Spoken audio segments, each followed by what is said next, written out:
Hi, this is Brian Wormers, and today we're going to be talking about change and change theory for NUR 451. This is Management, Leadership, and Professional Issues. I like this opening slide because it talks about the most dangerous phrase in language is we've always done it this way. I think that that's extremely dangerous, and it's very short-sighted in the fact that this is not a rationale for why we do what we do. We should have evidence-based practice. We should have some research behind us. We should have some, at the very least, clinical experience and clinical thoughts about things. But just doing something because this is the way that we've always done it is poor. Now, there might be a reason we do it that way, but it's got to be stronger than we just don't want to change. And so today we're talking about change and change theories. So we will talk about a couple of different change theories. We'll talk about Lewin's, we'll talk about Havelock's, we'll talk about Lippett's, we'll talk about Rogers, and all of these can be beneficial when you talk about your change project that's due in February. So as we go through these, I'll give you some examples for some of these things, but make sure that you can try to apply these change theories to nursing practice. And when you do your change project, that's exactly what you're going to be doing, is you're going to be using one of these theories, you get to pick, and then you're going to see kind of develop a way that you would want to change nursing practice. Change. Nurses are change agents. We never stay the same, and thank God for that. We do not practice medicine the way we did 10, 22 years ago. Everything changes. Everything adapts. We get better medications, better treatment options, better policies and procedures. And nurses are on the forefront with this. The only thing that, is permanent is change. So why do we need this? Even in your education, you need change. IOM will say that future of nursing recommendations is that we need to prepare and enable nurses to lead change and advance health. AACN Essentials are saying that nursing students need to participate in the implementation of practice change to improve nursing care, and that they need to participate in the implementation of practice change. That's why you get to do the change project. So what are some of the key things that you need to consider while making a change? I do not like change just for change's sake. I'm sorry if it came across that way. I think that could be very detrimental. Just to spice things up is not a good reason to have change either. But you really have to figure out what the key issue is. If you can figure out what the key issue is, what the key question that you're going to need to change, that's 90% of the problem. Then you need to figure out who the stakeholders are. Who's going to be impacted by this? Is this a patient issue? Is this a nursing issue? Is this a staff issue? Is this I don't know. But you have to figure out who's going to be impacted by this. For good, for bad, maybe there'll be different groups that are impacted in different fashions. But who are the stakeholders? Who will be ultimately impacted by this? And what will some of those impacts be? You'll never be able to predict all of them. But think about some of them. Think about some of the major ones and do your best to try and anticipate. So, some of those stakeholders might be your population. And will this change improve the clinical outcomes of your patient population? Generally speaking, that's what we want. Can you track the outcomes? That can be hard. You have to be able to, if you can track the outcomes, you can know whether this is a change that's getting better or worse or what's going on with this. And then accurately identify those areas for improvement. This kind of goes into that, what's that key issue, what's the key thing, and how are you going to make it better? And will it improve the safety? You might do things that increase speed. You might do things that increase other areas of nursing, but they might make it less safe. And is that really the trade-off that you want to make? Will it improve more efficient care and delivery? And then will it resolve process barriers? So all these things are important considerations when you are making changes at work or within nursing. So Lewin's change theory is relatively straightforward. You're unfreezing the process, changing it, and then refreezing it. This is used quite a bit because of its simplicity. So when you unfreeze it, first you have to figure out, is there a need for change? Do you have the support system intact, that you have the financial resources, the time, the staffing? Do you have the support to do this? And then, do you have the need for change? And then what are the doubts and concerns? And that's your stakeholders. And that's, what are you going to make better? What are you going to make worse? And how is this going to impact those stakeholders? You'll make that change. You're going to do lots of communication.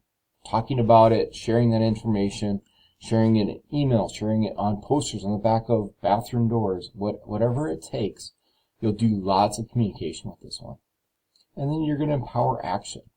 You want to involve those people that are at the bedside or that are key for doing this, and involve them, and keep them actively updated. And then finally, you want to anchor those changes. You want to make sure that this becomes permanent, and you want to be able to sustain this. And what will that take? You can't just say once that we're going to do something and then expect the whole world to stop what they were doing, stop however many years of doing it, and just automatically change over. There's going to be some rough patches, and you have to, foster that change, sustain that change, do continuous training and support, and then celebrate those successes when you meet the requirements. When you're doing QI on these type of things and you're hitting those mile markers, celebrate that. That's positive reinforcement. That's what everybody needs. Now, Havelock looks a lot like Lewins. And they even admit that they took Lewins and they just added some more. So you've kind of got your planning stage, your moving stage, and your refreezing stage. They didn't even change the name on some of this. But, within this, it's doing a lot of the same stuff. But the nice thing about Havelock is it does break it down into more steps. So when you are doing your change project, I know some students like this one because it gives you more steps. It's more structure for how you're going to do it. So it's building a relationship. Who are those stakeholders again? What do you need to do? Diagnose the problem. That's the biggest thing. If you know what the issue is, then you can work towards it. That can trip up a lot of people, though, because sometimes the problem is deeper than what we initially think. And then resources. You have to have the resources to do this. And everybody thinks about money, and yes, that's one of them. But also think about time. Also think about staffing. Also think about effort. There's a lot of things that go into making changes. And so make sure we've got those resources available. And then this would be, moving stage. So choosing the solution, gaining acceptance, and implementing it. And then refreezing is just stabilizing and self-renewing. So make sure that they're doing it, make sure that everybody is changed into this one, and make sure that this is self-renewing in the fact that, yes, we're doing it, we're continuing to do this, and this is what we are doing now. Lipids, very similar again, but this has got 7 phases of change. Diagnosing the problem is number 1, and I do love that aspect of it.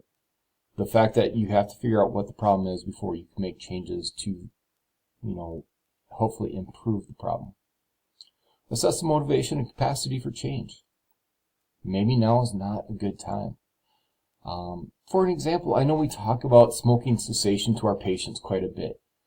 If they are really deathly sick, or, they've got some kind of cancer, yes, smoking cessation is important, but if we're worried about the bare bones of trying to save their life at this moment, harping to them about the cigarettes right then and there is probably not your priority action.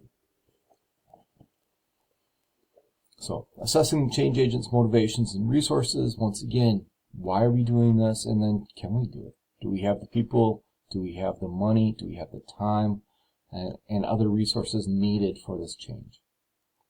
Select the progressive change objectives. Why are we changing it? What's our goals? And how long are these goals going to last? You need to have this stretched out over a period of time. You probably want some immediate goals, some midterm goals, and some long-term goals. Choosing an appropriate role for the change agent. I like this aspect on this one as well because it puts you outside. So the change agent doesn't have to be within the institution. It doesn't have to be the one necessarily driving everything. What is that role? Are they a mentor? Are they an educator? Are they driving it? They could be, but they don't necessarily have to. And then how do you maintain that change after it started? So this is refreezing, basically. And then terminating the helping relationship. you don't want to constantly be babysitting this thing. You want the change to happen. You want it to be implemented. You want it to kind of keep going on its own. You don't want to have to keep pouring resources and time and motivation into this. So think about how the outro of this is going to be. When are you going to end this? When is it going to take on a life independent and move on without a lot of structure and resources? So Rogers' diffusion of innovation theory is kind of interesting on a lot of different things. So first, when we're talking about change, we need to bring awareness to it. We need to have interest in it. Then evaluate, is it good, as we do a trial, and then hopefully people will adopt it. So these are the key points of Rogers' diffusion theory. But one of his interesting things with this diffusion of innovation model is that, when do you think the tipping point is? We don't have to have everybody on board to make a change within a unit. We're going to have those innovators, those early those people that are just go-getters and love change because they can. They're always willing to try it. They're always willing to do something. You'll get those early adopters. They're next. They'll look at it. They'll kind of take a look at it and say, yeah, this sounds good. We can do this. We can take this. Early majority. And once you get them on board, then that's generally speaking your tipping point. So get that group on board, get them motivated to change, and then eventually you'll get some of the late majorities to join you. Now with the laggards, I don't necessarily like that term, but realize that when you have change projects, you might not get 100%. Chances are you will not get 100%. There's always going to be somebody that's like, oh, I don't like this. Oh, we don't do this for a reason. Oh, this is cumbersome. Oh, this is stupid. Realize that you might get that. That doesn't mean that change won't happen and that change won't occur. So realize that, you might always have people that are naysayers. That doesn't mean the innovation hasn't occurred, and that doesn't mean that the change project isn't occurring. So just be aware that you're going to have your innovators that are driving this, early adopters that say, yeah, I'll try it, early majority, which will be like, sure, after some skepticism, yeah, I think this is a good idea. Late majority, which are a little hesitant, and then laggards, which are probably saying, no thanks. So now, in conclusion, we talked about these things, and I want you to apply these change theories to nursing practice. So think about your change project. Think about something that hasn't been right on the floors that you've been on. Think about something that you want to change in nursing. And that's going to be your project. You're going to adopt one of these change theories, and then you're going to go forward, and you're going to tell me all about it. You're going to tell me about what needs to change, how you're going to do it, and then, more importantly, I want you to talk about the implementation of it. Surprisingly enough, it's not, well, you said it's going to be done, so therefore it's done. Oftentimes it takes a lot more. It's going to talk about training. It's going to be talking about follow-up. It's going to be talking about QI. It's going to be talking about encouragement. So when you do your change project, make sure that you're including all those different things and all those different phases and stages of your theory to make that change happen. All right, that concludes this lecture. If you have any questions on this, please contact me.